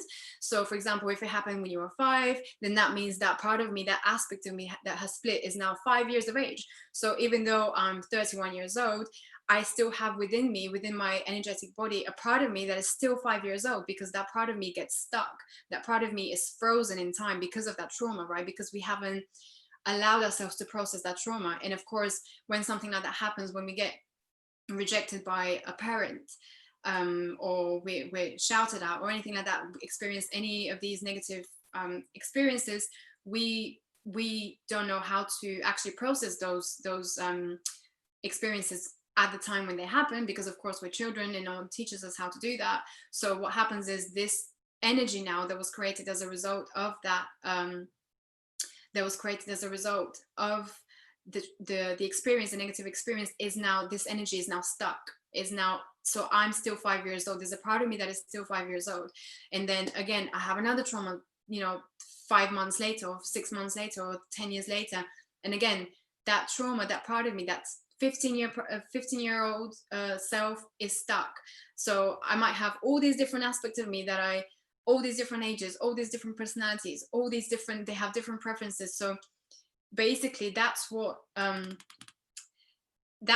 energetic sort of bubble might look like. So she describes it as a matrix, an actual matrix. So we have all these different energies within us that are us, but that are also split away from us at the time of those initial negative experiences that happened. And so basically one of the ways in which you can heal that, so one of the main ways in which we can heal that is to pull those parts back to ourselves, right? So to reestablish rapport with those parts, and to re-own those aspects of ourselves. So that would mean re-owning the aspect of me that is needy, that is wanting the attention, that is wanting to feel vulnerable, that is wanting to be open to someone else, right? So that means re-owning those aspects of me, and in order to do that, there's different techniques through which you can do that, and one of the main ones that you can use is called parts work. And basically what parts work is you literally communicating with this other aspect of you. So you can either do it through writing or through just, you know, visualizing, but you can imagine you basically, one part of you is here, is the part of you that is independent, doesn't need anything or anyone to do anything for her. And then there's this part of you that is super dependent, super needy, wants the attention, wants to be vulnerable, wants to have the like closeness with someone, right? So now what you do is you imagine first that you're this aspect of you, and you would literally communicate to the other aspect of you and just say what you want to say. So imagine this part of you sitting opposite you. What would you say to it? You know, what would you how would you treat it, right? And then you swap. So you take your consciousness to the other side of you, and now you imagine that you're this part of you, this 5-year-old child that is needing the attention, wanting the attention, wanting to be seen, to be heard, to be you know, to be close with her dad, right? So you imagine both of these aspects of you, and the idea is to bring them to some sort of an agreement where you satisfy the needs of this child, and that's your priority right now, because it's this child that is just suffering, you know, and has been suffering for all this time. And basically to look at her needs, to look at your needs, and to come to some sort of a mutual agreement where you can live your life in a way that it includes both the needs of the child to be, you know, to be looked after, to be seen by someone else, and also the needs of your kind of independent self, which doesn't need anyone and doesn't want anyone. But within that, you so that's one part of it, right? But then within that, you can hi Mary Cat. Within that, you can also do shadow work, which is basically what Jerome was describing, which is kind of going back to the past, into that original memory that happened, and altering what happened, right? So for example, just give me 1 second, because I had a really good example which I've lost.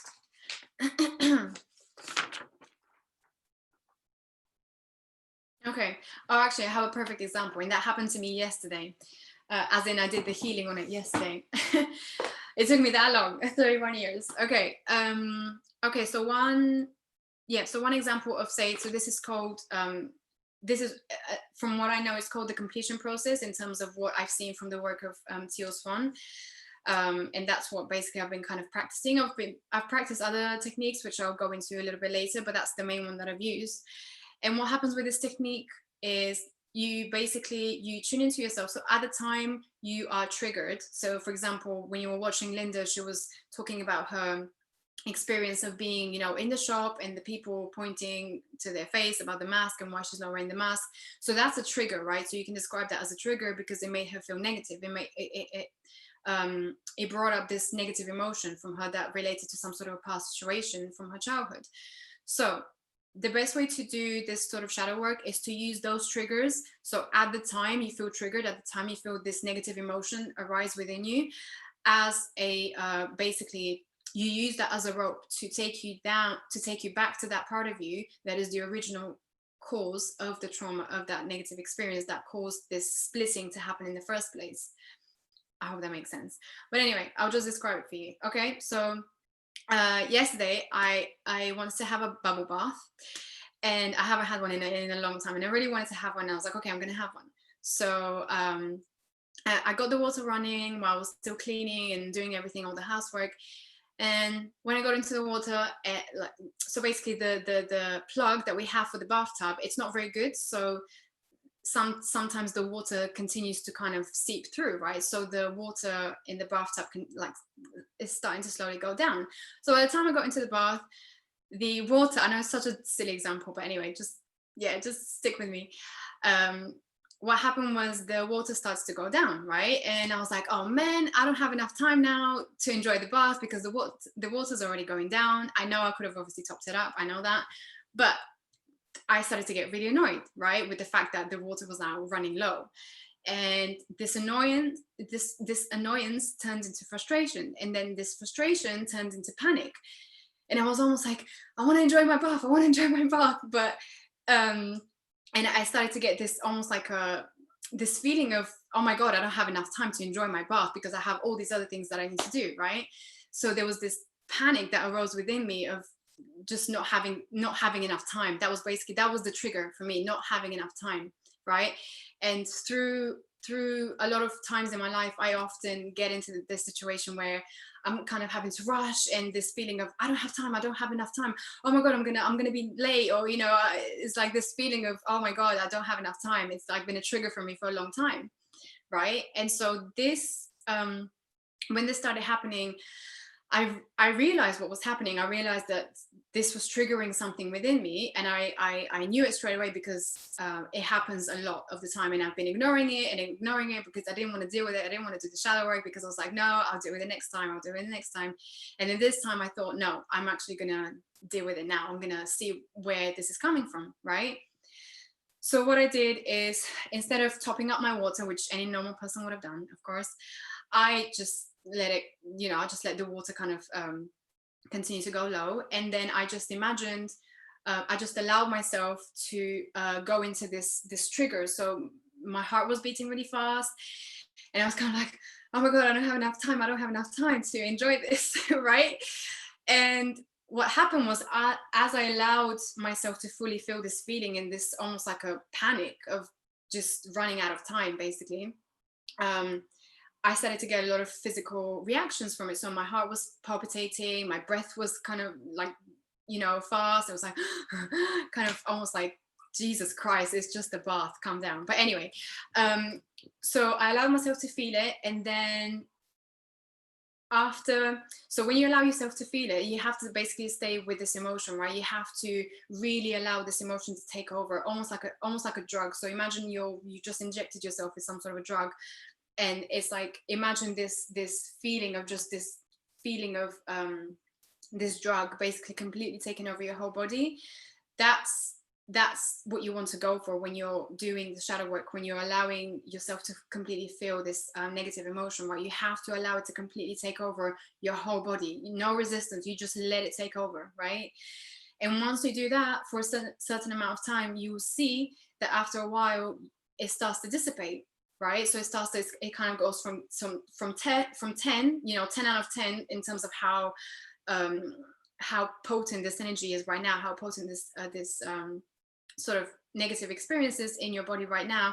From 10, it starts to go to 9, to 8, to 7, to 6, to 5. And when you kind of get into the middle, you'll see it, because you'll notice in your body, it starts to come down, your breath is starting to return back to normal a little bit. Then at that moment, what you can do is ask yourself, when was the first time I felt this feeling of and you name the feeling. So for example, for me, it was that I don't have enough time. Basically, that was my trigger. I don't have enough time. So that's what I asked myself. When was the first time I felt this feeling? And because I was in the bath and it was hot, and I was already in this kind of like almost like a meditational weird state, straight away, this took me back to when I was actually in my mother's womb. That's the first memory that came up to me. So it came into my mind. So I was like, okay, that's what I'm going to go with, right? So my mom told me from before that she had a very difficult birth with me. So it took a long time.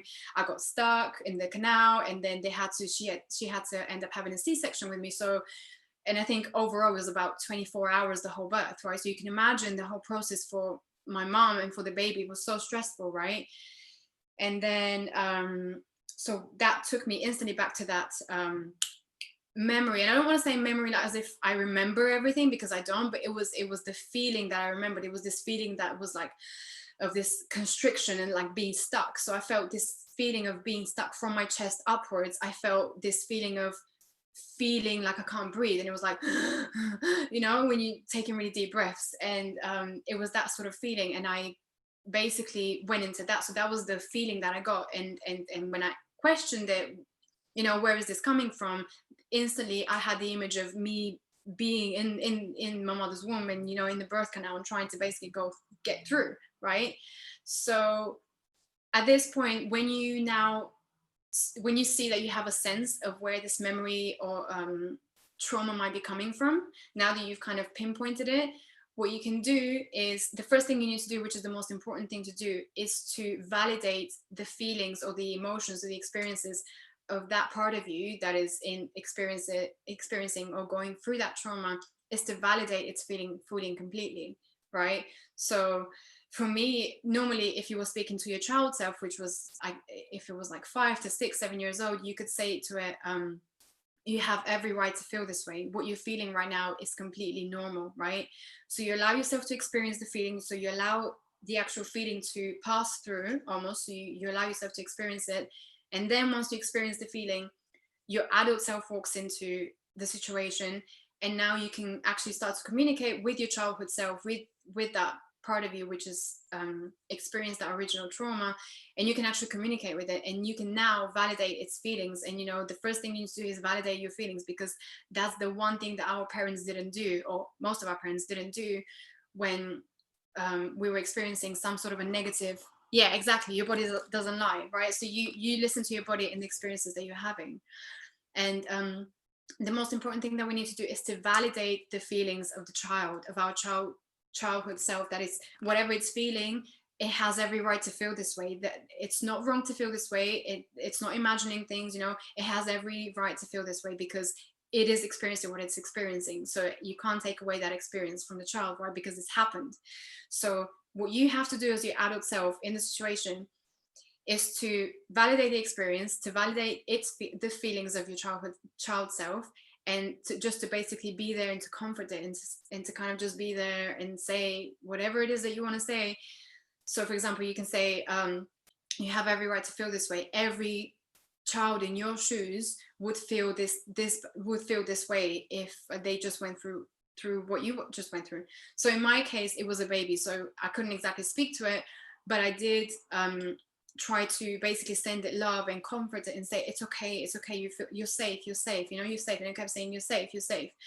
And then what I did is imagined an angel coming down, because at this point you have to basically, the next step would be, what can I do to dissipate this negative emotion, to kind of stop the snowballing effect of this negative emotion, to stop it from continuing, right? So you have to ask yourself, what can I do in this situation? And you can use your imagination as much as you want, right? So what can I do in this situation to heal this aspect of me, or to make it feel safe? Because safety is the key, right? Safety is the first thing that we need to feel in order to feel safe. So what can I do now to make this child feel safe? So for me, it was, when I asked myself that, for me it was, well, first of all, to give it room to breathe, because obviously this aspect of me was feeling like she can't breathe, you know, the baby is stuck in the canal. So the first thing I did was to try to make room for breathing space. So I literally just got my hands and just imagined I'm forming this bubble around my child self, my baby self, and forming this bubble where it can now breathe, right? So it can, now it has time to breathe, now it has space to breathe. And then what I did was to bring in an angel to kind of wrap its arms around the baby, and to basically completely comfort it, and to completely give it this nurturing, this loving energy and vibration that makes it feel totally safe, completely safe, and like nothing's going to happen to this baby, like at all, you know, nothing bad's going to happen. So that's what I did. I imagined an angel wrapping its arms around the baby, me, myself, my child self, and just protecting it, and just saying, I'm not going to let anything happen to you. I'm not going to let anything negative happen to you. You're completely safe with me. You're completely safe with me. And then as I imagined that, and I kept saying it in my mind over and over again, and this feeling, this panic started to subside a lot more. Now it went from 5 to 4 to 3 to 1. And now you get into this new state where you're in that safe space, and you're feeling the comforting energy. And from there, the child it's almost like the energy, now the trauma is starting to dissipate, right? Because you're no longer having this experience of not being able to breathe. You're no longer having the experience of not having enough time because you need to get out, otherwise you're gonna die, right? So that's what I did. And as soon as I did that, and I stayed with the feeling for a while, because you really have to allow yourself to feel that feeling of safety. What does it feel like? Does it feel soft? Does it feel, what color does it have? And really describe it as much as you can.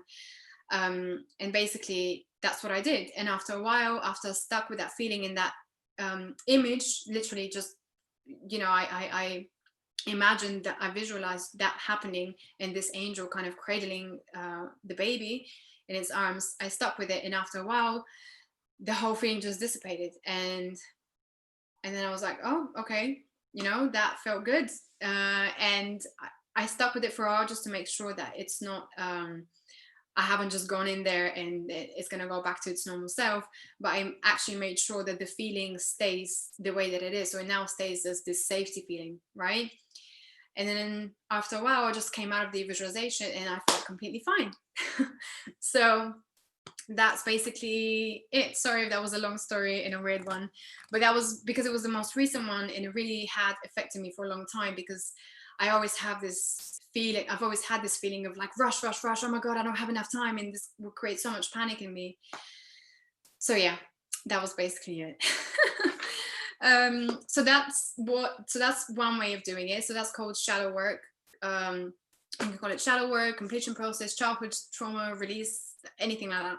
And then the other one that I covered was parts work, which is the one where you basically work with a specific aspect of you, of your consciousness that was split as a result of that trauma, and you communicate with it, and you come to some sort of an agreement, mutual agreement, where you both take each other's needs. So it's not just the needs of this independent person that doesn't want to be seen as vulnerable or needy or this or that, but you are now this independent person, and you're the person that wants the attention, that wants to be vulnerable and wants the attention from your parent or from your friend or whatever, So that was the second one. And then the third one is the visualization, which Jerome already described, which was about visualizing a specific part of you and what that kind of looks like, right? Right. So I think that's it. And then signs. Yeah. So signs, how can you tell that whatever you did worked? For me personally, I start yawning, and yawning, I know it's like, obviously you basically is a way of releasing that energy, right? That energy that was stuck. So yawning, burping. I know some people that burp like when they do energy work, but it's again, it's the release of that energy, right? So burping, and also you feel lighter, your whole body can change, the pressure, it can change. If you feel lighter, you feel much more elevated. So these are all signs that what you just did, the work that you just did, the shadow work you just did worked, and you actually did release some of that stuck energy that was part of your energy field. Okay, so I hope that was clear and it made sense. Do you guys have any questions? And does anyone want to do an exercise with me? This will actually be a visualization one, so it's not. I'm not going to take you all the way back to your original traumas. Don't worry. But this will be like a visualization one, which is quite cool. So if anyone wants to come on, you're more than welcome. Otherwise, I think that's pretty much it. I think I've covered everything for today. So yeah, let's see.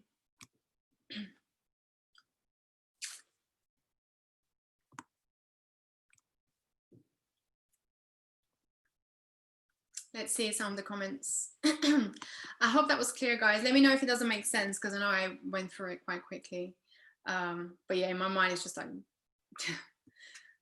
okay. Cellular memory. Yeah, exactly. So these traumas are stored in our cellular memories. And one other thing I actually wanted to mention is that we can also inherit, which I mentioned before, we can also inherit traumas from our ancestors, right? So from what I know, the traumas can travel up to 7 generations, right? So that means we are carrying the traumas and all the experiences, positive and negative, 7 generations back, going 7 generations back. So you can imagine the amount of things that we're carrying with us. And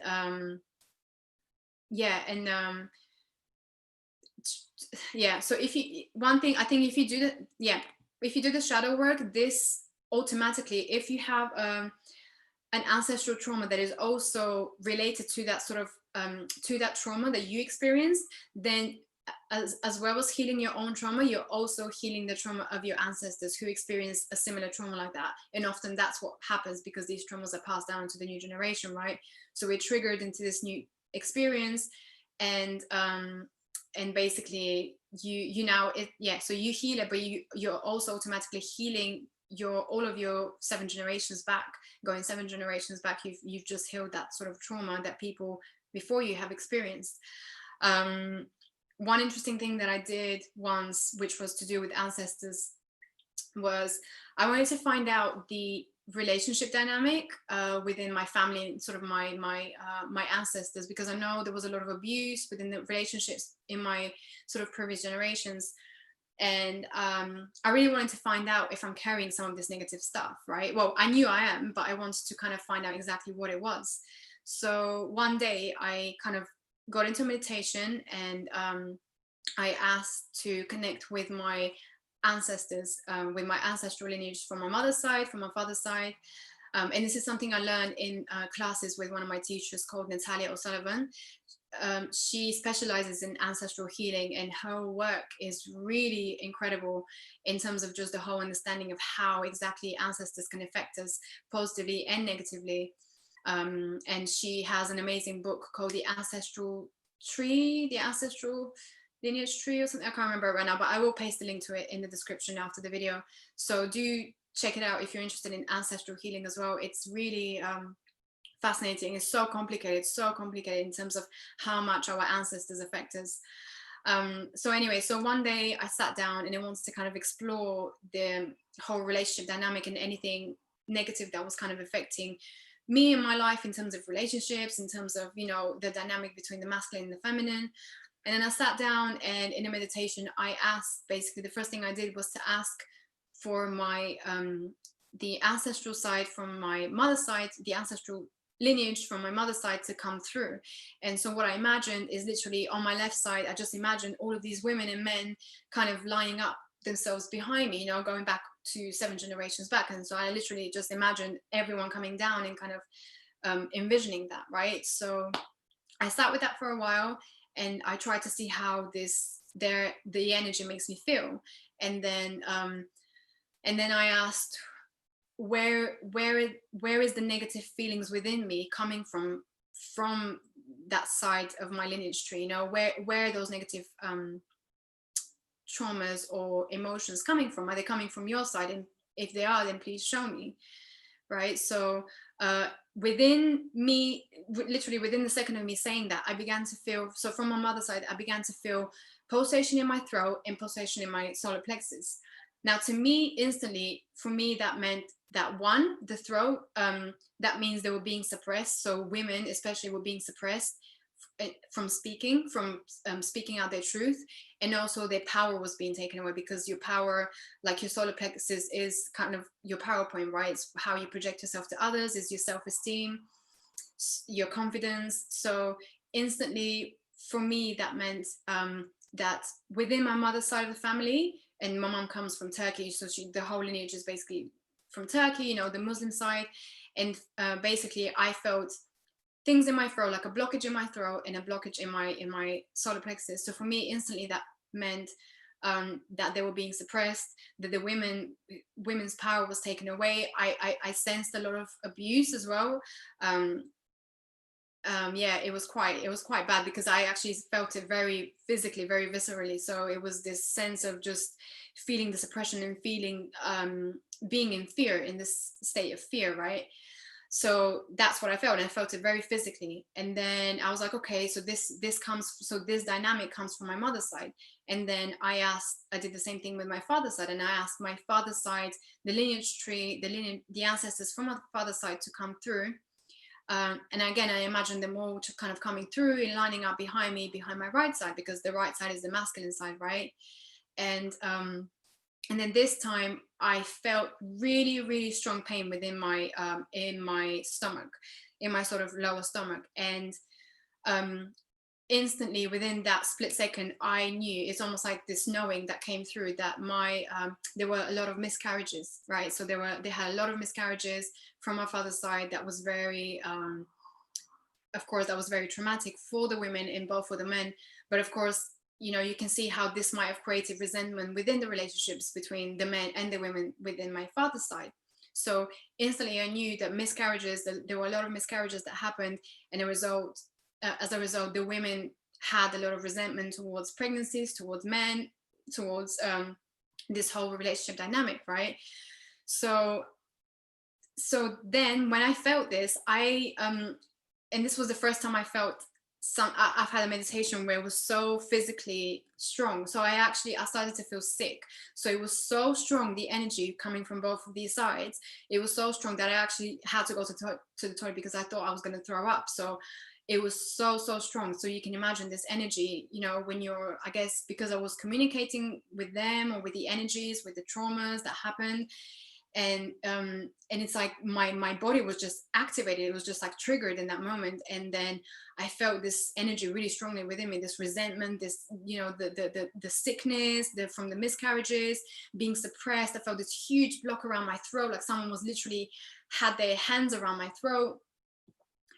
So it was very powerful, really, really powerful. And then after I went to the toilet, and, you know, I got sick, and it was very physical. So I came back, and then in this time, I was a lot more calmer, and I tried to relax. And then I sort of said, I can't remember what I said. It was sort of like an incantation, but it was sort of like I now release the memory of the traumas from my ancestors. You know, I honor you. It was sort of like, it's very important when you do ancestral healing work. It's really important to honor the experiences of your ancestors, right? Because a lot of your ancestors, you know, they've been through all of these things, but we don't even we don't even talk about them anymore. We don't talk about any of the things they've sacrificed, for us to be here and to exist in this physical reality. So a lot of the times, one thing that I learned in this work and working with my teacher Natalia, and also her husband Terry, who they do a lot of soul work, and releasing spirits into the light. So spirits who are stuck, who are on the outside. One thing that I learned is that a lot of the times when spirits get stuck, when they've transitioned into, when people have died, sometimes they can get stuck on the other side. And a lot of them, for a big part of the time, they get stuck because they have this almost like unfinished business, right? They have all these regrets. They have, yeah, exactly. Yeah, Lynda. So we have to really give them a lot of gratitude and say thank you, thank you for going through all of these experiences for me to exist. Thank you for enduring all of this pain, all of this trauma that you had to go through to, I'm getting so much energy right now. It's so weird, but yeah, it's really emotional because you can imagine all of these, the wars that they went through, the negative experiences that they went through, and they had to suppress in order to just continue with their life because there was no other way, right? So in a way, it's our job to to make sure that we acknowledge that and we give them the gratitude that they deserve for going through that and for not even getting anything in return, at the time when they were alive. So one thing I did is to light some candles and to literally just basically do that, to say thank you so much, thank you. I acknowledge all the pain you've been through. It hasn't been for nothing. It hasn't been unacknowledged. I do thank you so much for everything that you've done, that you've sacrificed for us to be here. And then you do that, and then you basically you release the energy.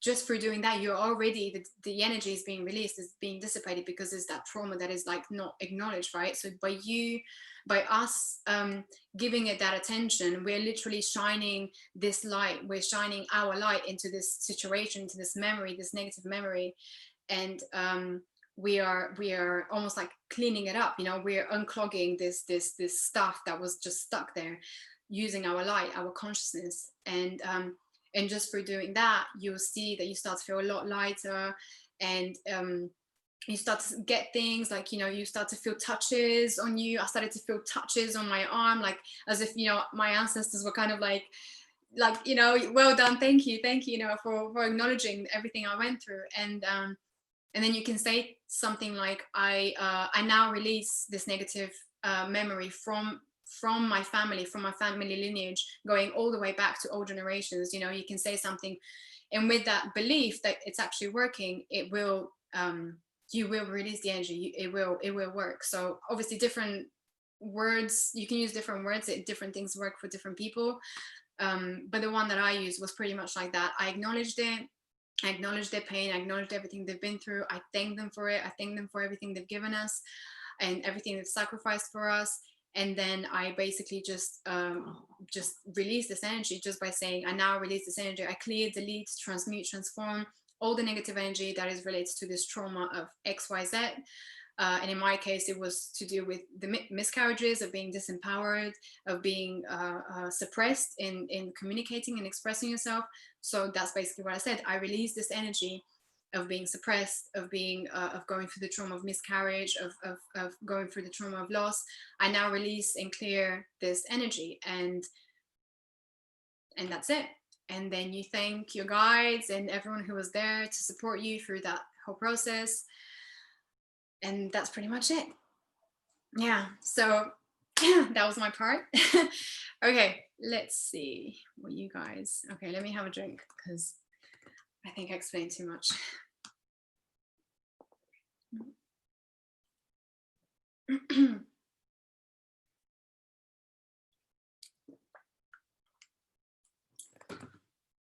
Okay. Yeah, exactly, Lynda. Yeah, so it's like a purge, like a healing purge. Yeah.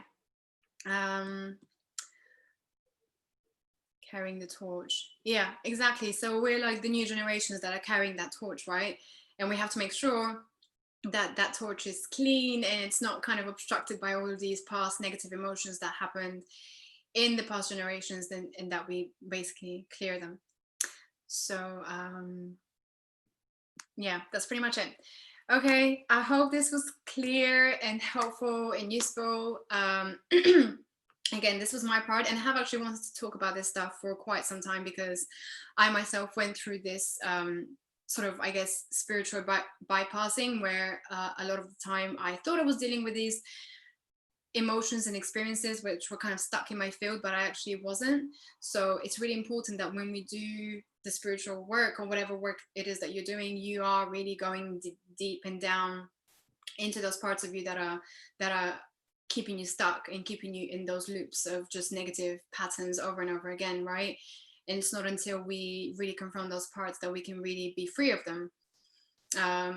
So yeah, that was really my intention with really learning about this work, and also doing it on myself, and now relaying it to you.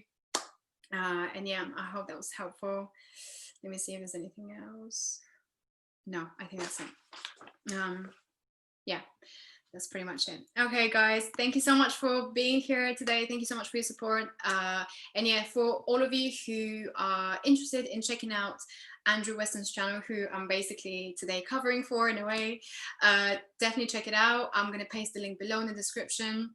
He does daily classes on his YouTube channel live between 9 to 11 or around that time, sort of Eastern time.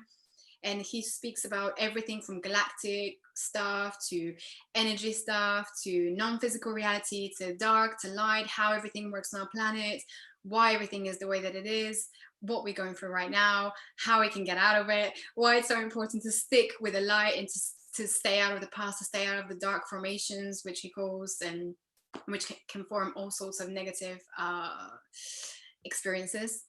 Yeah. So definitely check out his channel, and also the channel of Lynda Light, who was with me first here on the channel. That's, yeah, Lynda Light on YouTube, and also Unified Energetics, who was the second person who was with me. He also has a channel, and he shares some brilliant wisdom, brilliant information there on his channel. So yeah, thank you guys so much. Please comment below if you enjoyed any of this stuff, and if you want to do more of these exercises. I know I definitely enjoyed the belief ones quite a lot. So if you want to do more of these together, then I would definitely be up for that. Okay. All right. Thank you guys. Have an amazing day. And I'll see you tomorrow on the, oh no, actually it'll be on Sunday. Sunday is when the school starts again. Yeah. So Andrew Weston on YouTube. Okay. Bye guys.